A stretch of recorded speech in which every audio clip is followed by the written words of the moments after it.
పసుపు అంటే నాకు తెలిసి యాంటీసెప్టిక్. నాకు తెలిసి దాంట్లో హిందువులంటూ ఏమీ లేదు.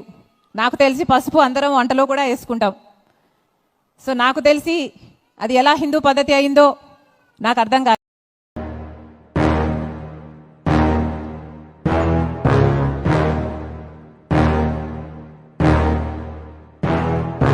పేరిస్తే అన్యులు ఆయన ఒక జంట క్రీస్తుని అంగీకరించారు కూడా.